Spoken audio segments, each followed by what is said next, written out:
a vowel, every instant you have a vowel, you're planning parentheses.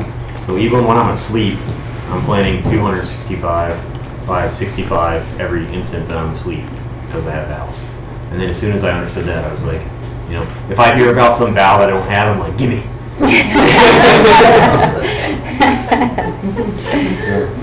Anyway, all right, are we back? I'm missing Steven. Still went to the ladies. I'll give him a second.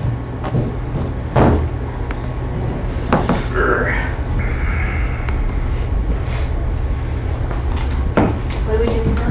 The lighting's really terrible. What's that? What's next? Debating. You know what you need is that dark wall. Unfortunately, it's so white. Yeah, it's because of the... Yeah, white mount.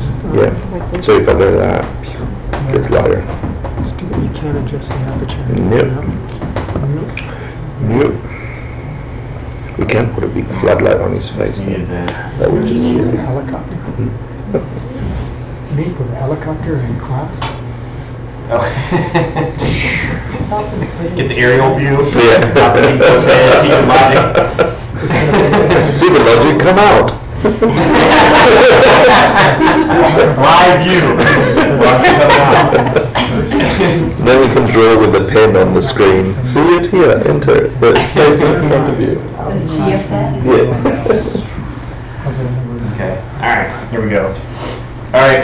So we'll just do a little bit of Tibetan first. Oh no, maybe I won't. Everybody seen debating? Show us. Before? Yeah. So just real quick. Do you want to do it to the camera? Yeah, sure. So the idea, so the motivation behind debating is always we're trying to help people, right? That's always what it's supposed to be.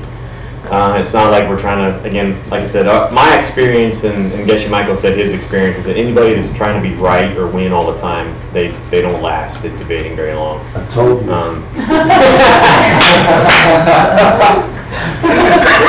And then the people that are gentle and they're like, I want to learn something, those are the people that end up sticking it out and making it the whole way.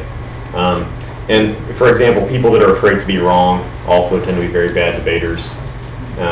Yeah, there's a certain amount of, you're putting yourself in the line of fire and you have to be willing to make a mistake and be wrong. And then my experience is if you can come with that kind of motivation, then it's very beneficial. It's really good, obviously, with your, to beat up your pride when you make a mistake in front of a bunch of people. One of the other reasons you would do debating is we'll talk about there's a lot of distraction and noise and chaos. And the idea is that then by practicing debating, you learn to be able to focus a little bit. Like I remember one time we were at Diamond Mountain and somebody was debating me, and then Geshe Michael and Lama Christie came to the debate, and then Lama Christie sat right next to me, and her and Geshe Michael started debating, and I couldn't hear anything that guy said. Nothing. All I could do was listen to the one over here, so I got killed. It was totally fine.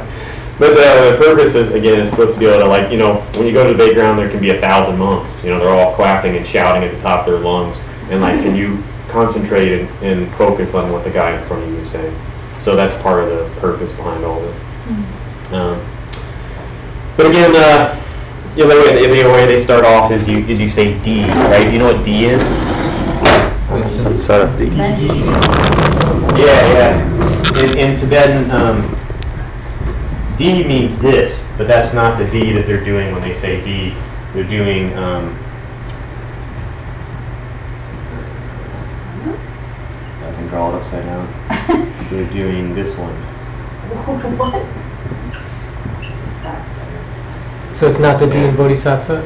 Yeah, it's not, if I do the lines, it's not D, it's D, H, I, like that, if you can just Sanskrit a little bit.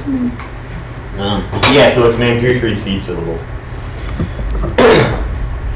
So the first thing you do when you start the debating is you're supposed to go on one knee like this and you say Di Tija Church, and that means consider something like this. What you do when you're at the monastery and you start debating is, because there's so much, right? So what you do is you give the guy you're debating with the subject.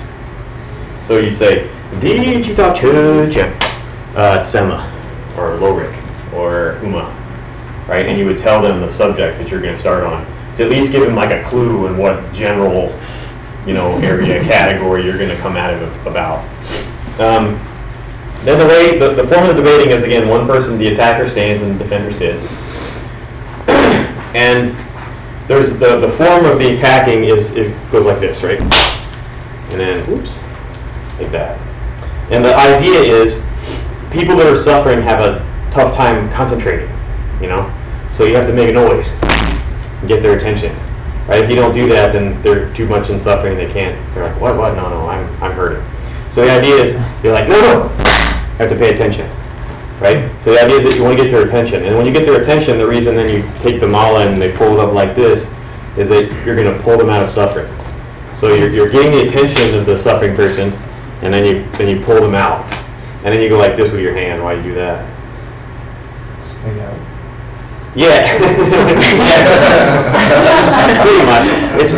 They say then you close the door on suffering, right? So you're gonna get their attention, pull them out, and then close the door on suffering, keep them out. So then technically every time then you go like this, go like that, yeah, and then you just keep going like this, like that. And then when you do this is right before you ask the question. So if you said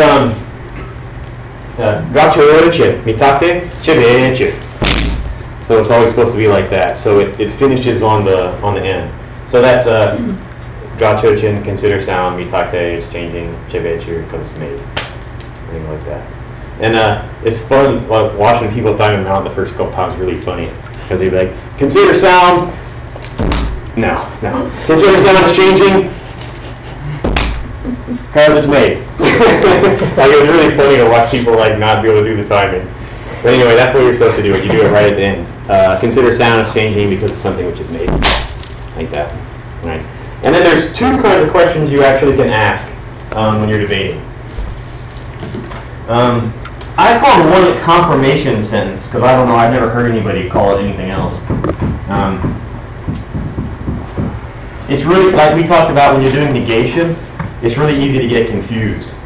So you think person's answering one way, but they're trying to answer the other way. So, for example, if you said, the way you start off, you say something wrong first. You would just say, because it's made. And then they would say, Takmadru, what are you talking about? That doesn't make any sense. And then you would say, consider sound, it's changing because it's made. And then if they said, well, not a particular example, does anybody know how you agree there? Yeah, no. Sorry. You repeat the verb. Made. Yeah. So in Tibetan, you would say Drachuch and and if you agreed, you would say Chepa. It is made. So in English, you could do the same thing if you wanted. Consider sound is changing because it's made. If you agreed, you would just say it is made. It's just like a Beastie Boys song. That's cool. If you disagree, then how do you disagree? Yep, that's one way. There's only three possible answers. So if I give somebody a syllogism, as the defender, you can only answer in one of three ways. So what are they? One is you can agree. Two is you can say Takmadru, reason not established, which means fails test number one. Or if it fails test number two, you say Not necessarily so. yeah, Karamajun, not necessarily so. So, as a defender, those are the only three answers you're allowed to do. And I would encourage you that if you practice debating with anybody at any point, you have to do that. You have to stick to the answers. You can't start arguing with them. Like if I say consider sound is changing because it's made, well, I think sound is a good thing. Like if you can do that, but if you do that, it'll never go anywhere. You'll never figure anything. Neither person will ever actually get anywhere. Right? So a little bit you have to trust the structure of it. So when they give you a syllogism, you have one of three possible answers. Do this. So then the next thing that's supposed to happen is then the attacker confirms it. So like for example, if I said consider sound is changing because it's made, and you said it is made, then I would say back, so you're saying it is made, just to confirm, to make sure we're on the same page. Or if I said consider sound it's changing because it's made, and they said Kamajung, then you might say Kalabol. Gives me the provision then.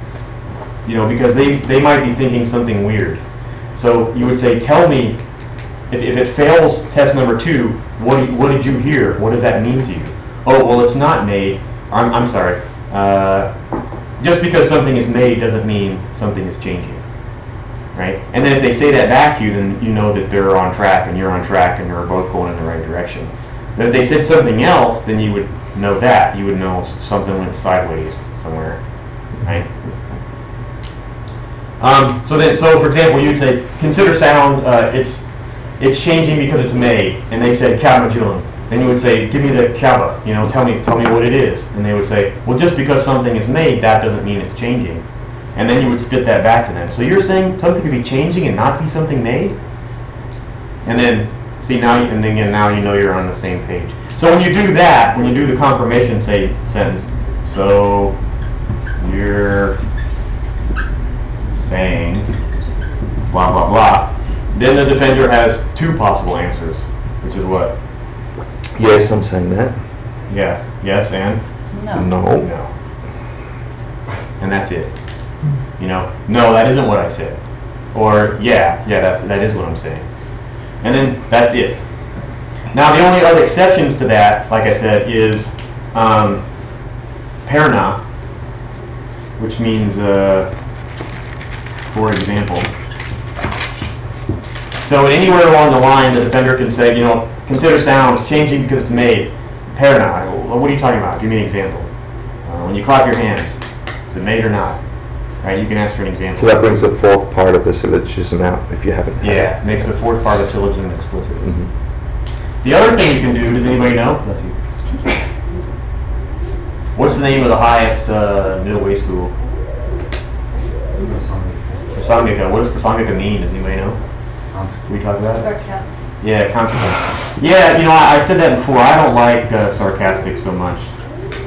Again, because you're not really being sarcastic. I mean, you could be being sarcastic, but then you won't make it very long as a debater. But what's your, because your motivation's not where it needs to be.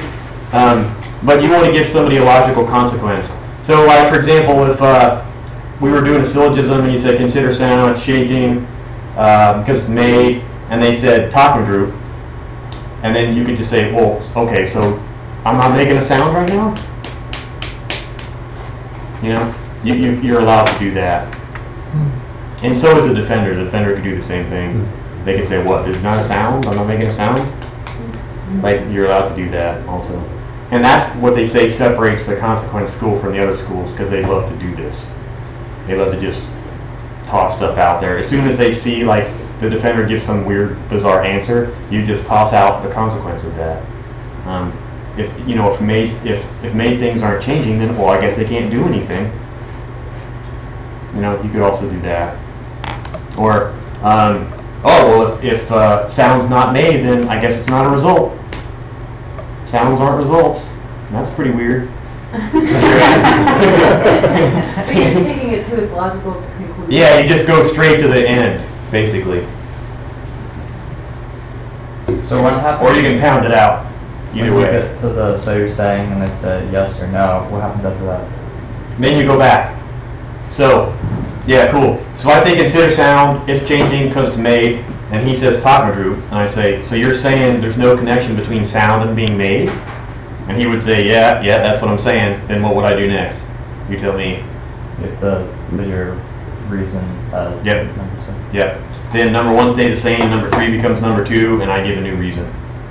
And then you keep going until you figure it out. Or you could have given them a consequence. Or you can Or an example on it. Yeah. Consequence there. Example is usually, just for clarification if he was confused. But if he's giving me answers, he's not confused about anything, or he thinks he's not anyway. So then I wouldn't say, well, like for examples like this, no, I wouldn't do that. You'd wait for him to ask for an example. And then if you said so you're saying Repeat it. and then they said no, and then you have to say so you're saying again. Yep. And then you keep doing it. Yep. So I give them the next syllogism. I say consider sound. It is made because it's produced. And then they would give an answer, one of these 3, and then I would confirm, and they would say yes or no, and then we would keep going until somebody gives. Or the other thing that happens in monasteries, occasionally people really get animated and start to get into it, and they start jumping around and tackling each other, and then the debate master will come over and say, yeah, okay. That's enough. Wait, like metaphorically or literally attacking each other? It gets pretty intense. Like one of the things I was going to talk about is I was talking with somebody about it the other day is if they go ahead, like if you do a couple iterations of this and then they cave, then you're supposed to make fun of them. Again, it's not it's not, again, you're not doing it to like be mean. I mean, you can be doing it to be mean, but the idea is that if you screw up on the debate ground, you get something wrong, and they make fun of you, you will never, ever, ever forget. Like a good way we used to do it at Diamond Mountain sometimes is just like, okay, what's the list? What are the 7 ways that a syllogism could be invalid? And you're like, oh, damn it. Number 1 is the reason doesn't exist. Number 2 is the subject doesn't exist. And then they start yelling at you. You're saying number 2 is the subject doesn't exist? And you're like, oh, God. And then after you do that for like half an hour, then you know all 7. And you'll know them for years. And you won't remember, you won't forget them. Because everybody's watching you. So it's wet blood. It's like that word that you misspell in the spelling bee. Yeah, you remember for the rest of your life, potato. Was it P-A-T-O-T-O-E? Isn't that how he did it? Yeah. Did anybody want to talk Say about no E. Yeah. Oh, yeah. So I'm sure he still remembers how to spell potato. But anyway, there's 2 ways to make fun of them at the end if you get them after a while. One is you come up to them and you take your model like this and you go, Korti Korsu. And the idea is that you just swing it over their head like that. So we don't know exactly where it comes from. Sum means 3, right? So you're supposed to do it 3 times. And we're not sure why. But basically you're just saying you contradicted yourself. Kor means circle, right? So you're saying you're basically saying you went around in a circle. Like I just ran you around in a circle is kind of what you're saying to him. Can you say the words again? Korti Korsum. And the other one is Ngata. Very commercial stuff. Ngata means shame. So basically it's like you should be embarrassed of yourself. That was so bad what you just did. So, and then they love to do it. They do that in a group sometimes. One guy will go, and Getchy Michael loves this stuff, right? It's terrible. But you go, and then everybody else in the crowd starts going, and like I said, everybody's going, and they all, and then the guy's sitting up there by himself, right? And the whole place is doing that to him. So the other thing they'll do sometimes, which I saw when I was at Drapone, is if once they know they've got you, then like I said, it's a practice to go back through and make sure that you're clear on every step of the thing. Oh, so they are made. Oh, so it is true that sound is changing. So you go back through each of them, and they'll do it all together in a group. So there'll be like 4 of them all lined up in a row going, and it is made, and it is changing. And the guy's got to sit there and go, yeah. Again, it's really good because then he's never going to forget. So anyway, any questions about any of that? Do they have English debate grounds? Diamond Mountain. I mean, it was more or less of a success depending on who you talk to. But Geshe Michael theoretically made it a requirement that whatever classes you were in at Diamond Mountain, every Tuesday and Thursday you were supposed to go and debate it at the debate ground. And they had one in Tucson that they did for a little while for people that were living in Tucson. And we tried to start a virtual one time on Facebook. It didn't work so good. But I'm open to other suggestions if anybody has one. I was thinking we should have one here. Yeah. Yeah, sure. But we would need like somebody Venerable hosting it or Prince something like that, right? Venerable Prince would do that. That'd be Oh, so please cool. do that. You can do it. Yeah, Giku. So that the guy that I said that comes over and breaks it up if it starts getting out of hand is the Giku. Okay. So the disciplinarian. So he has this big stick, and he totally will whack people. So they pay attention to him. Tibetans are tough, so sometimes you gotta whack them with sticks. Evidently, I don't totally understand. Big stick. Yeah, the Geshe I used to study with when I first went to Drepung, I studied with Geshe Gombo, and he used to be the discipline master at Drepung. And the story he told me was the Dalai Lama asked him to do it because things were getting a little bit bad. Because what they told me is that a lot of the monks, I mean, if you ever go to the monastery, the monks are all from China. I mean, what's now China, right? Chinese controlled Tibet. None of the Tibetans in India ever put their kids in the monastery. All of the monks are from still coming out of Tibet because they want to speak Tibetan and learn things in Tibetan. So that's the only way they do it. They come out of Tibet and they go to the monastery. So every new monk I ever met was from Chinese-controlled Tibet. There was only one monk I ever met that was from Dharamsala, and he was really funny. But, everybody called him Beckham because he's kind of a good-looking guy. And I don't know, I guess you might have explained this before too. If you do something stupid in the monastery, that becomes your nickname for the rest of your life. So he was watching a soccer game and he shouted like Beckham's name or something. And they thought it was really funny, so then he became Beckham. So they all called him Beckham. But he's the only one I ever met from any of my trips to Sarah or Drepung that was from India. The rest of them are all out of China, Chinese-controlled Tibet. Yeah. Isn't there a monastery in Dharamsala that Tibetans join?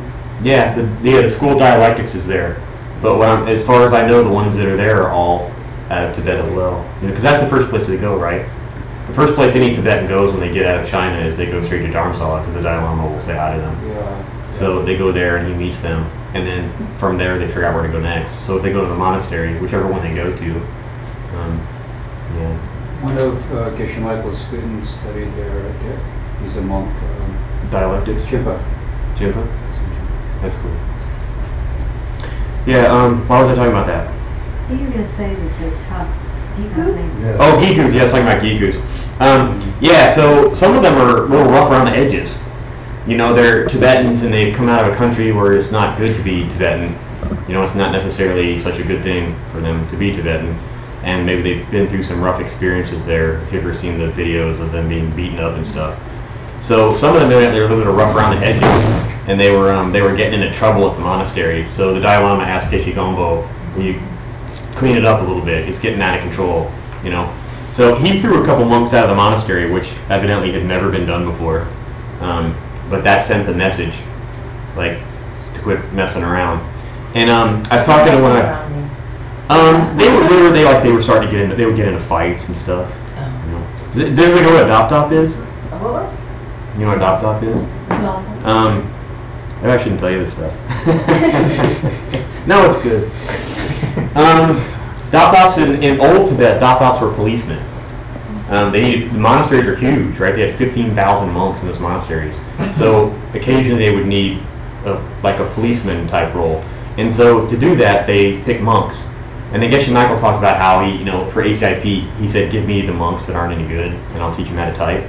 So it's the same kind of thing. It was like the monks that aren't going to finish their Geshe degree, maybe they'll be a policeman instead, So they were famous for being policemen. They would carry around big keychains and stuff and whack people and things.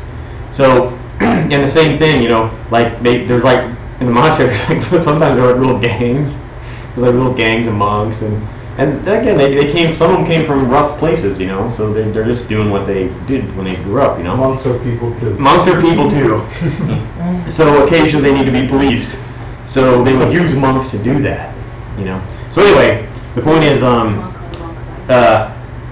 Geshe Gombo's nickname in Tibet, or in the monastery, was Tidal Wave. And I was like, well, why is his nickname Tidal Wave? And they said because when he walks into a place, the monks all scatter, like a tidal wave. And I saw it happen. We went to a tea shop one time because all the old Geshes go korwa, at night they all go walk. So we went for a walk around the monastery, and then he's like, "You want some tea?" And I'm like, "Yeah." So we went in to get some tea, and he walked into the tea shop, and I saw these monks get up and run out the back door. And And I was like, what's going on, you know? And he said, yeah, I can't stay here very long. And I said, well, why? And he said, well, because they come here to relax, and they can't relax if I'm sitting here, you know, because I might get up and whack them with a stick. So it was really interesting, anyway, for me to go through that experience. And he had a big stick, and if they did something he didn't like, he'd whack them. So, anyway, why was I talking about all that? Gikus. Yeah, you need a giku. So the point is, you need a giku. He may or may not, or she may or may not need a big stick. Thank you. Depending on the behavior that happens. But we had one at a time in Mountain. Evan did it, and who else? Michael Brandon was the first giku, I think, at Diamond Mountain. So the giku's responsibility, if you like have a debate ground, is to make sure that they do this. Is their main responsibility. Make sure that everybody sticks to the form. That people aren't just in a corner arguing with each other, because again, that's pointless. It doesn't get anywhere. They're not. No, they're not. Yeah, they are. No, they're not. Whatever. Get out of here. Make sure people are doing syllogisms and giving the correct responses and following up properly. And if somebody doesn't know how to do that, teach them how to do that. But yeah, you need that. So the way we used to start off is at the beginning, you're just in pairs, and you might discuss something that you covered in a class that you heard, or something you heard from the Dalai Lama, or something you read in a book, and you just debate that with somebody. And then after you do that for a while, then you bring people together into bigger groups, and we would have them do it by class. Yeah, it's cool. I had a lot of fun. How long would you debate for in general? We were supposed to do it for 2 hours. I think that's probably too long. But you know, however long people are getting a benefit out of it. You could start off at 20 minutes or half an hour, build up to an hour. It could be at whatever people are happy doing. Is there something you really remember that you learned in debate? Yeah, Geshe Michael, he told this story too, and then I experienced it myself, and it was cool. He said you'll realize the benefit of debating when you your teacher cancels class for some reason, but you can't stop, so you memorize the text you're supposed to memorize for that day, and then you go to debate with your friends and you figure some things out, and then the next day you go to class and the teacher goes to teach you the class and you already know it already.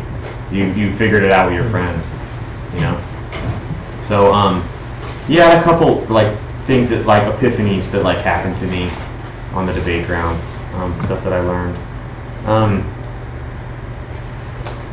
Probably should I tell you that one? It was okay. No, I'll give you you want the bad one or the good one? Yes. Yeah. Good. Good answer.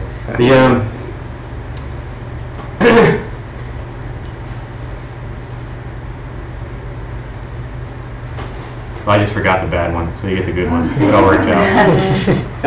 I was debating with somebody. Actually, I wasn't. I was watching two people debate over here, and this one was easy, so I was listening to that one. And this guy the attacker was winning, but he was wrong, and it was making me mad. So I started to butt in on this one. And what they were debating was Geshe Michael. The thing that we use the most to prove emptiness is that somebody sees something differently, right?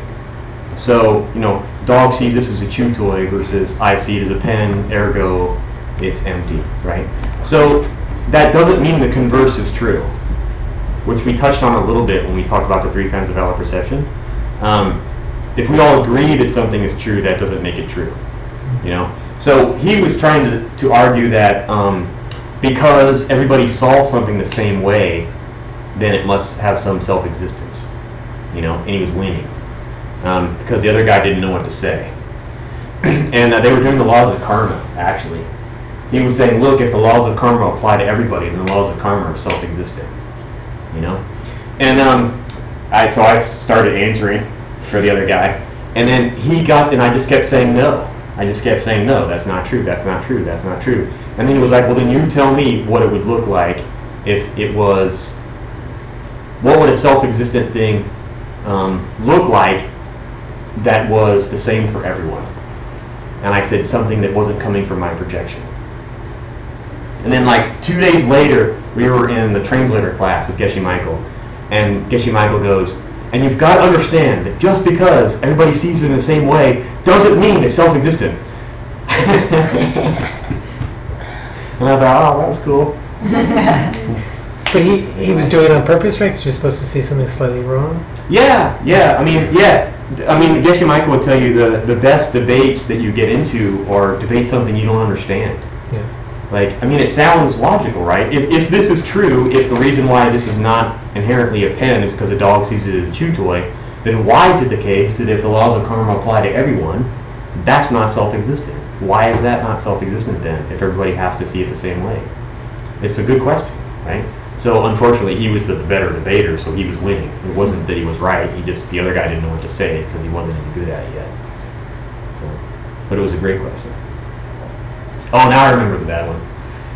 The bad one was I was debating with somebody and winning, and the girl looked up at me and she said, "You're sick."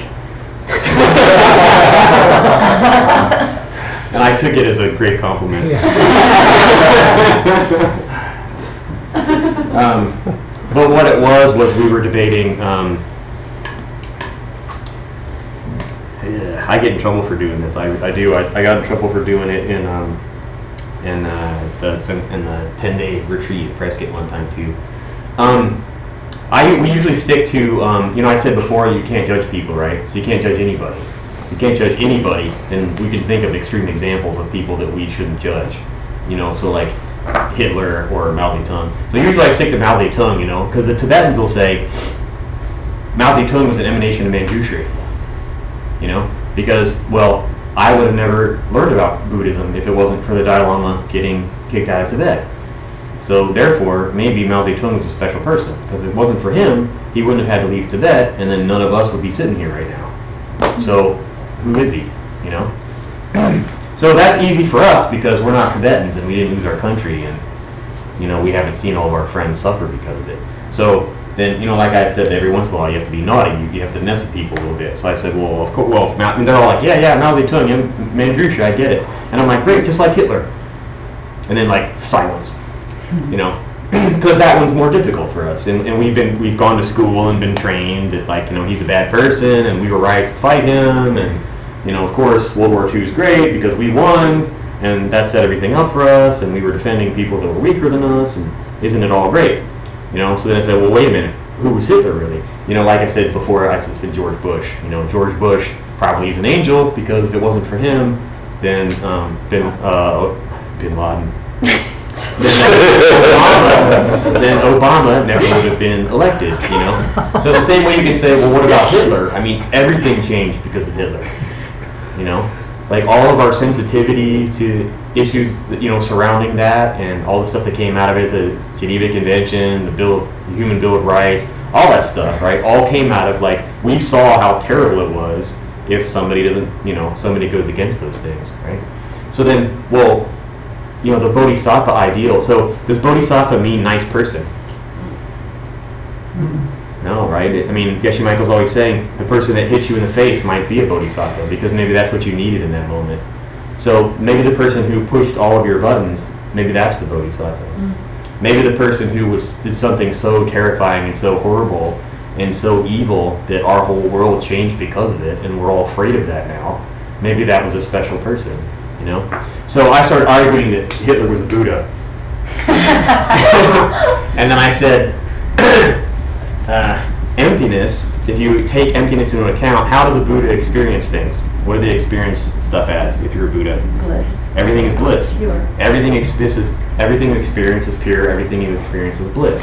Anything, Like for example, if you got your hand cut off, you say, "Oh my God, that was bliss. Oh my God, that feels so great." Because if that would happen to them, if it was possible, they would have to experience it that way. So I said, okay, well, if Hitler's a Buddha and he's experiencing everything as bliss, then he's experiencing, what's the name of the camp? Auschwitz. Then he's experiencing Auschwitz as bliss. And she said, "You're sick." That's a good compliment. Again, it's an extreme example, but you have to think about this stuff. What was your extreme debate that you can't trust your mama? you had some, Uh-oh. yeah. You had some crazy logical proof that you can't Uh-oh. trust a, Yeah. trust a teacher. Why play around? Since I've already called the Dalai Lama a liar and everything else, and I just disproved the foundation of Tibetan Buddhism. Well, I'm at it. Of course, it's my favorite thing. Yeah, sure.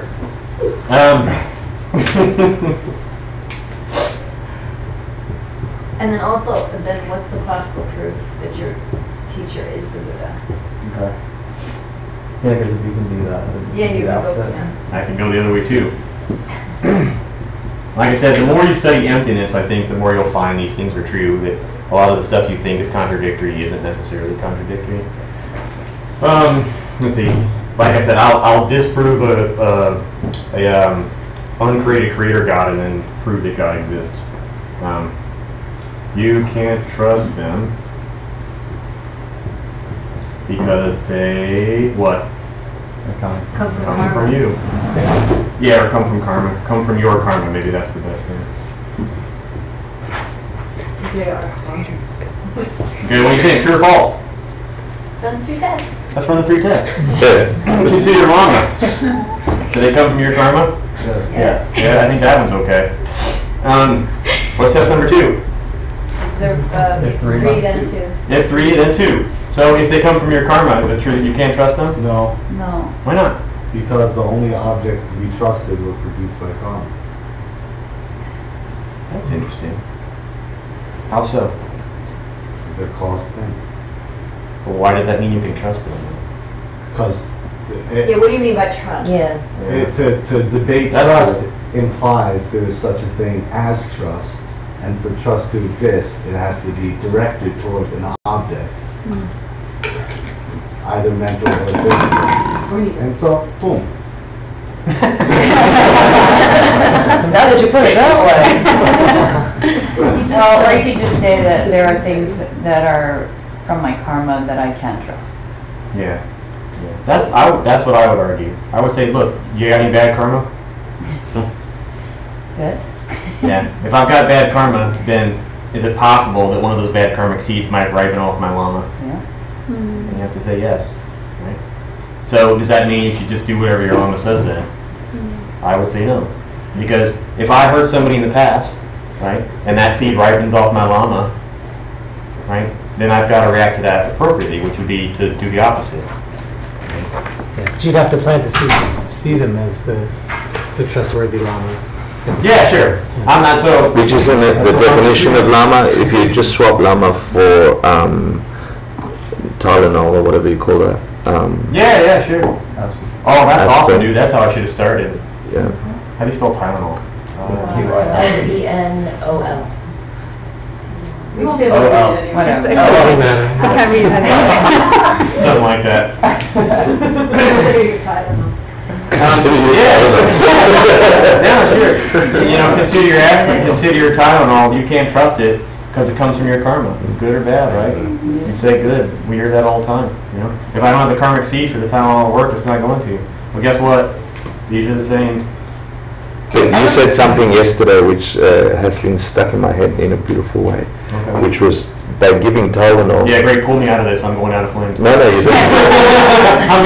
I'm gonna suffer for this one. by giving Tylenol as the solution for headaches or medicine in general, and you're locking your karma to that shape or that way of being or that type. So the lama that appears as a lama must have every goodness come out of them because their shape, their Tylenolness, their pillness was created with teaching and virtue and insight and Buddha. Yeah. So how do I fix this?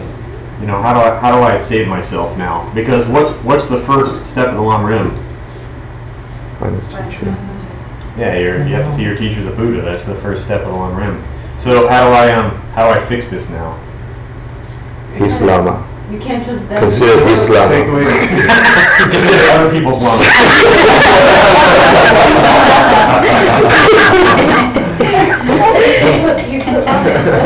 So, Before you can't trust them You should. because of your karma. you should, oh nice. I would go the other way. How do I go the other direction? Their karma. I can't know anything about their karma. So who else you can trust?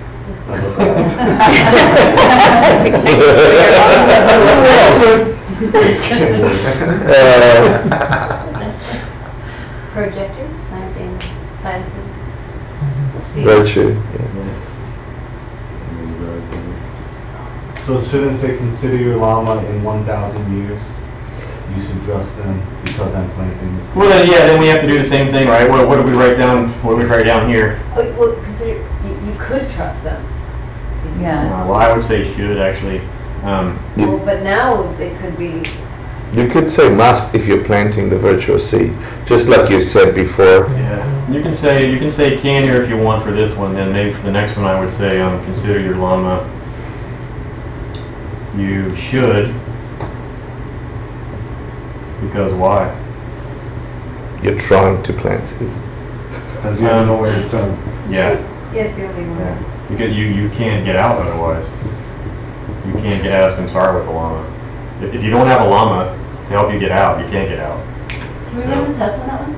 Yeah, sure. Unless you're a listener. 1 and That's 3. true, that's- Well, they still have lamas. 1 and 3 don't really. You can't get out without a lama. Doesn't relate to a lama. Well, it didn't say without the llama. I don't know what it says. They definitely don't relate. One's Russian and the other. You can't get out without. You can't get out of samsara without your lama. Just imagine that. It's the wood block thing. That's it. Tired wood block. I would have been a crappy wood block. Because of that. Because of this. Everything's true because I said that before. We're going to volume 6. Yeah, so imagine this as you can't get out without you can't get out of samsara without your lama. So we're past test 1, and what's test number 2? Yeah. So if you can't get out of samsara without your lama, is it true that you should trust your lama? So how do I bridge these two different concepts? I can't trust them, I can trust them. How do I fix that? How do I do it? What's course 15? Strong A. Does strong A get me out? Sure. What is strong A?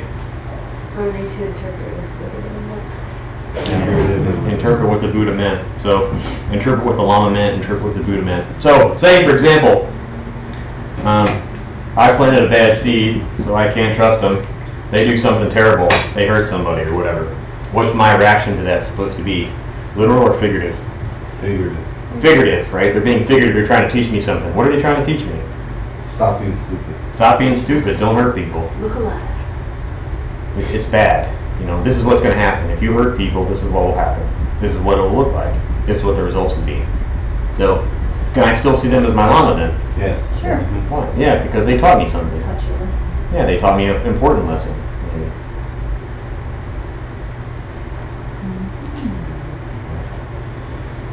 Can I ask you a question? Sure. All the way back to the beginning. Consider your lama, you can't trust them because they come from your karma. Yeah. What happened with that? I feel like you're like... why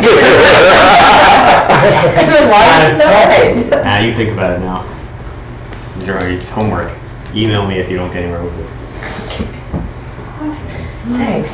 Alright, yeah, I think that's good. So, again, this applies to your life. It's not meant to be philosophical or just, you know, so space is changing or not changing, who cares? I don't, it doesn't matter.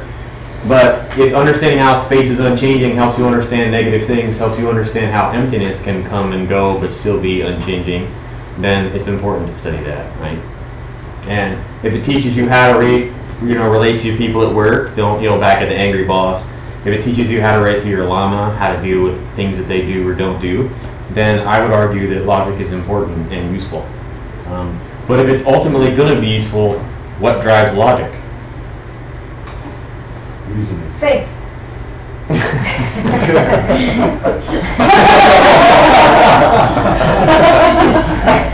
2 weeks of my life got the crap right.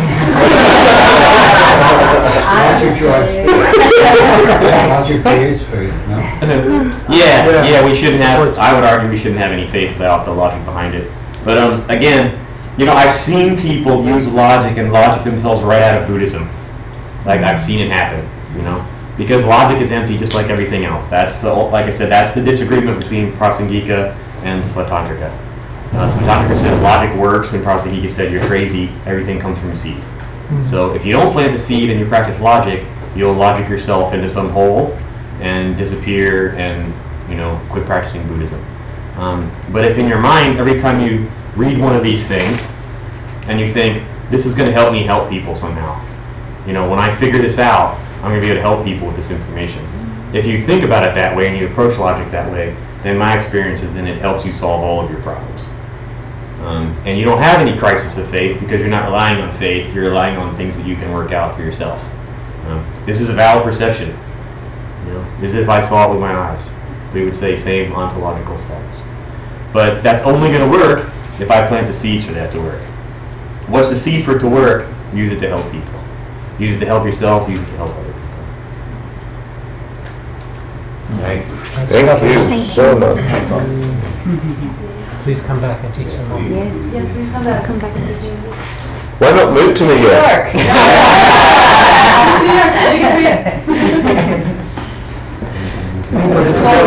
This is a small presentation. Tiny illustration. Thanks again. Not that time. Everybody, please thank Tad.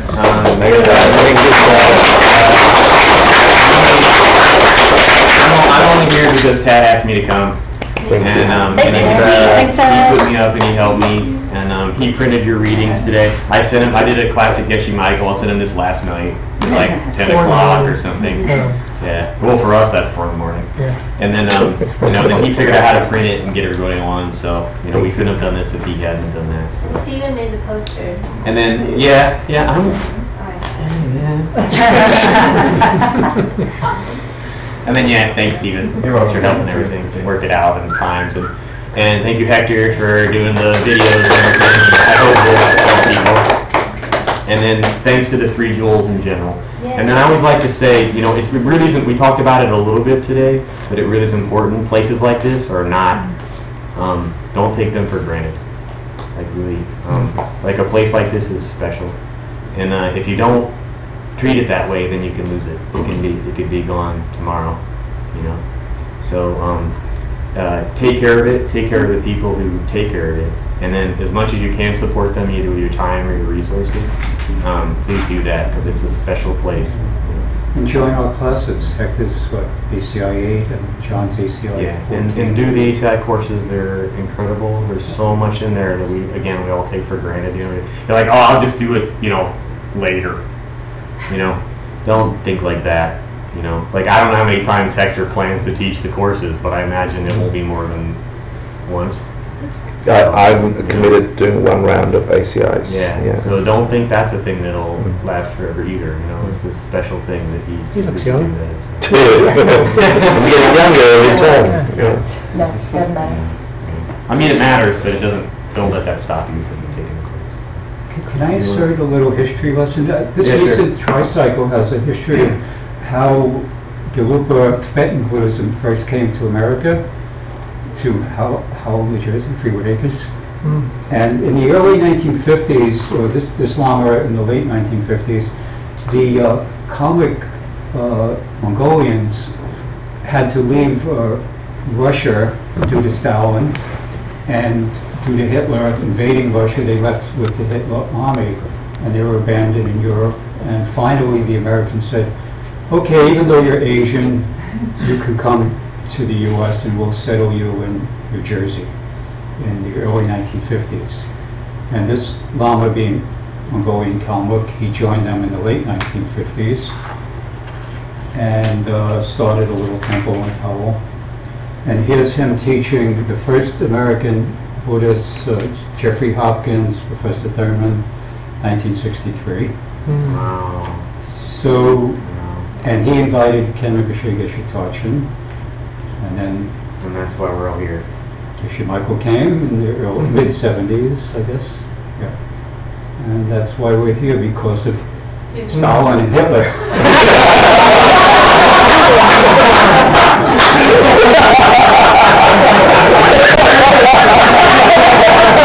And one more thing. The author Tolstoy, Leo Tolstoy, Yeah. he had a daughter, Alexandra, who pushed the not the American government, to allow the Kalmyks to come here, even though they were Asian. Yeah. Wow. Because the Americans didn't like Asians back then. Wow. So Wow. she started a Tolstoy Foundation and pushed to get them. Cool. Amazing. Thank you. Oh, one announcement, the yoga teacher at 5:30, if anyone would like to join the 5:30 yoga class, please. Oh, cool. Please come. Yeah, sure. Why don't you kick it off? Sashi.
Thank you.